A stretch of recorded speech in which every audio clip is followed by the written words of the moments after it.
Hello, boxing fans around the world. Thanks for joining me once again here on Talk and Fight for another episode of Boxing News Today, where the top story is coming out of Dudley, England. That's a county, I believe, in West Midlands. The venue tonight is hosting a big fight for those English boxing fans. Located near Birmingham, you might want to step out to the venue to see Waqar Hussain. Hussain has been in sport for over 10 years, but he had a stop-start amateur career, which resulted in just 7 bouts with 4 wins for Lions Boxing Club in Dudley. The 26-year-old hails from Lye in the borough of Dudley and has put an end to his studies so he can be fully focused on his boxing aspirations. Another fight over in Dudley on that same card, put on by BCB Promotions. Dale Flute reckons top-class sparring will stave off the ring rust as he prepares for his first competitive contest in over 6 years.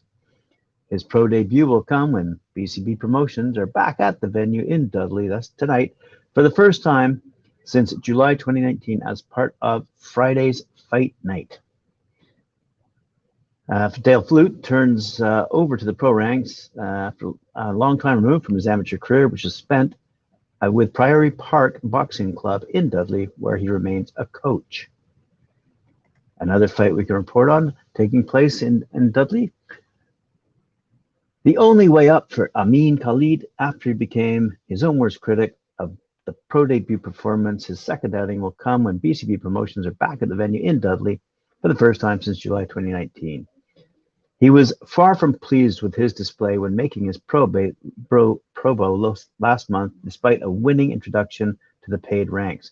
Khalid felt that he labored to a 4-round points success, prevailing by 39-37 scoreline over Swindon-based Romanian Constantin Radoi. The 24-year-old lightweight made his pro debut at the 4th time of asking after a series of cancellations going as far back as early 2020. And that led to 2 years on the sidelines, with his previous action being a final amateur bout for his hometown outfit, Worcester Boxing Club, where he racked up 25 victories from 35 bouts. Elsewhere in England, you might want to go to the Tower Bridge Hotel in London. This is where the Fight Academy card is taking place, and we'll see the progression of Nathan Mizon.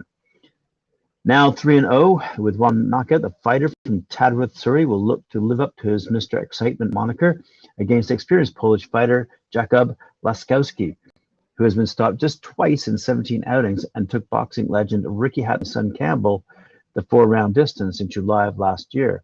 The London card tonight will also feature Bromley's Harry Mullins, Guildford's Alfie Winter, debutantes Dee Allen and Louise Orton, and Francis Ishmael Francois and Johanna Wanju. Ahead of the night, find out all you need to know about Mr. Excitement. Age, 21. Question, when did you first start boxing? At the age of 3. My dad had the gloves on me. Had my first skills bout at the age of 8. Tell us a bit about your amateur experience. I was in the amateur game for quite a few years. I then moved to the Queensbury Boxing League, which suited my style, more like the pros, more rounds, no headgear. This brought me on a lot, and I fought older, tough opponents. Who are your boxing heroes? My hero has to be Ali. I remember watching his documentaries over and over as a boy. Also Sugar Ray Robinson. His skills are like no other. That's Boxing 247, giving us all those details we need to know about these fighters. All right. Elsewhere, across the pond, Moses Johnson is going toe-to-toe against Robert Sims at the Ford Community and Performing Arts Center in Dearborn, Michigan. That's tomorrow night, March 5th. Next Detroit Brawl event going down this Saturday, March 5th in Dearborn at the Ford Community and Performing Arts Center. As he prepares for his latest Detroit Brawl event this Saturday, promoter Dimitri Salita of Salita Promotions says he's honored to be part of the exciting revival of boxing in the historic city. Salita, who started his mission to help revive the storied fighting history of Detroit just over 6 years ago, will promote his 17th show in the area this weekend, as I said, in the Lincoln Ballroom of the Ford Community and Performing Arts Center in Dearborn, when Saginaw, Michigan spoiler Robert Sims, who's 11-3 with 3 knockouts, will test the mettle of undefeated New Yorker Moses Thunderhands Johnson, who's 8-0 with 7 knockouts. in the night's 10-round heavyweight main event. I'm pleased to be part of bringing boxing back to Motown, says Dimitri Salita. This is the comeback city, and that's where we are seeing. That's what we're seeing. Detroit boxing is back, just like the classic days of boxing this Saturday night in Dearborn. We have a great heavyweight main event, a classic 50-50 crossroads matchup that could truly go either way. A great show for the fans to see the next generation of stars in our area. Truly an international event. WBC number 10 and IBF number 9 ranked super middleweight Vladimir Shishkin, who's 12-0 with 7 knockouts, will take on Ecuadorian trail horse Jason Verdugo Minda, who's 14-6-1 with 8 knockouts, and about scheduled for 8 rounds. While in the 10-round super middleweight co-main event will be Detroit's own Winfred Hotboy Harris Jr., who's 21-1-1 with 10 knockouts, taking on another veteran known for pulling off occasional surprises, former NABA U.S. super middleweight champ Deshaun Flyboy Johnson, who fights out of Riverside, California. Also seeing action on the card will be undefeated middleweight terror Marlon Harrington, who's 6-0 with 5 knockouts, stepping up in class to face Montevideo Uruguay's Andres Vieira, who's 11-4 with 8 knockouts in a 6-round brawl. For more information on that card, please go to boxing247.com, where there's much more information on other fights going on tomorrow night. Undefeated super welterweight prospect Andriel Holmes will now face once beaten Vernon Brown in a 10-round main event of the ShowBox The New Generation on Friday, March 11th, live on Showtime from Deadwood Mountain Grand Hotel in Deadwood, South Dakota.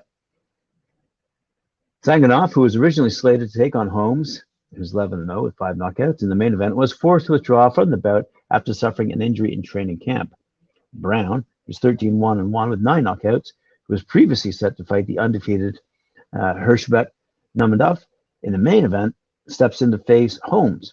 So Nurmagomedov, who also suffered an injury in training camp, is unable to fight on March 11th. The previous announced 8-round lightweight matchup between undefeated prospect Luis Acosta, who's 12-0 with 11 knockouts, and the power-punching Edwin De Los Santos, who's 13-1 with 12 knockouts, serves as the co-main event. And the 2021 National Golden Gloves champion Giovanni Marquez, the son of former world champion and ShowBox commentator Raul Marquez, makes his professional debut against Dominican Nelson Morales, who's 2-0 in a 4-round super lightweight bout that opens up the 3-fight telecast. Raul Marquez will occupy dual roles during the broadcast, first as his son's trainer and cornerman, and then later as an expert analyst alongside his colleagues ringside. Keep it in the family. All right, moving along. We're going to move on to Tepic. This is where RJJ Boxing will hold an event, and it's part of the 40th Nayarit Festival, which is celebrated between March 10th and the 27th down in Mexico. The festival displays the cultural identity of Nayarit, like the indigenous community, and also provides entertainment by offering regional artists and national and international events, such as this boxing event that's going to take place. And whereby the main event pits hometown favorite Salvatore Chango Tapia, who's 12-3-1 with 10 knockouts, and Emiliano Letal Cruz, who's 13-3 with 12 knockouts, in an 8-round bout between super lightweight Mexican knockout artists. Said RJJ Boxing President Lisa Beltre, "We always enjoy going to Mexico. We've been able to explore and showcase towns throughout Mexico thanks to our partnerships. The RJJ Boxing on UFC Fight Pass series was revitalized thanks to Emmanuel Romo, his promotional company, and WCBS. I'm looking forward to promoting a show in a new town, Tepic, for the first time." So let's have a quick little look here at a former WBC Femcom Box super lightweight champion. Tapia has won 3 in a row, 5 of his last 6. The 24-year-old Tapia captured the Femcom Box title in October 2020 when he stopped Flavio Ramos Zamora in the 5th round, while Cruz, who's 27 years of age, has won 6 of his last 8 fights. This match doesn't figure to go the distance, as the 2 Mexican fighters have registered a combined 22 knockouts in their 25 victories for a whopping 88% win percentage. So there you go. Tepic, Mexico. Elsewhere, taking place in York Hall, London, England, on the 15th of April, we're going to see Gavin Gwynn go head-to-head against Luke Willis. That's part of an MTK fight night. And they've added 3 exciting stars to the bill: Pierce O'Leary, Sultan Zarbak, and Jimmy Croxon. As I just said, the card is headlined by a British and Commonwealth lightweight title fight between Gavin Gwynn and Luke Willis, taking place on April 15th broadcast live in the US on ESPN Plus in association with Top Rank and worldwide on IFL TV. Undefeated Irish sensation O'Leary, who's 8-0 with 4 knockouts, returns after a superb 12-month period where he earned impressive victories over Siar El Ghazul and Jan Massart and Irvin Mungo. Highly rated Kazakh fighter Zarbek, who's 12-0 with 8 knockouts, is back too after a successful 2021, winning the vacant WBO European Super Featherweight title against Ronnie Clark last July before defense in December, where he stopped Ryan Wheeler in 6 rounds. Croxon will make his professional debut on the card after an impressive amateur career, with the highlight coming when he won the Haringey Box Cup at the age of 18. MTK Global promoter Lee Eaton said, "We are pleased to bolster our MTK Fight Night event next month with the addition of these 3 exciting stars. Piers and Sultan each had exceptional years in 2021, so it's great to have them both back, and we're very excited to see the professional debut of Jimmy Croxon. Opponents for the 3 of them will be announced soon."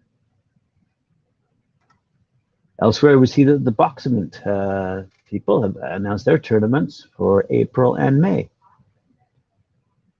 Following a triumphant launch event in November, the next 2 installments of the Boxer Series, that's BOXXER, have been announced today by Boxer, the next generation British boxing promotion company. In the first Boxer Series event of 2022, 8 lightweights will line up at the Coventry Skydome Arena on Saturday, April 16th to battle it out for the grand prize live on Sky Sports.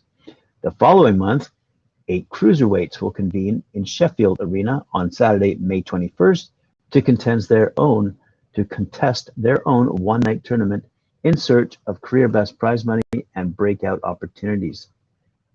Launched in November 2021 in an event in Liverpool, the Boxer Series event format features an 8-man, one-night tournament for 4 semifinals, 2 semifinals, and a grand finale. The victorious boxer takes the lion's share of the prize fund for the one-night tournament boxing, while every boxer in the tournament has a chance to put a spotlight on himself by putting on a standout performance on the nation's biggest sports television platform. Good for the English. All right. Elsewhere, across the pond, unbeaten American Charles Conwell has signed a co-promotional agreement with Pro Bellum. The 24-year-old former Olympian is one of the fastest rising stars in the 154 pounds division and aims to be in position to secure a world title shot by the end of the year. Conwell, who's 16-0 with 12 knockouts, will be promoted by Pro Bellum and Develop Entertainment, who earlier this month signed a co-promotional deal, and Conwell is the partnership's first major signing. With their backing and expertise, the Detroit-born stylist is looking to build on his lofty rankings with many of the world's governing body. Fellow American Jermell Charlo holds 3 of the recognized world titles, and Conwell has the WBC, WBA, and IBF champion in his sights. With Pro Bellum in my corner, I know that I'll be breathing down the neck of Jermell Charlo by the end of the year. I'm confident I'll be in a mandatory challenger position where he has no choice but to fight me, said Conwell. And as my nickname suggests, I am bad news for the 154 pounds division because I'm coming for those titles and I will get them. Mark my words. All right, fight fans, that's it for today. Thank you very much for joining me. I'll see you at 4 p.m. Eastern Time with Mike Core at 4. I believe we have a special guest on the show. And then later on at 7 p.m. for the Friday night panel. Remember to like, share, subscribe, and hit that notification bell. And as I said, we'll see you at 4.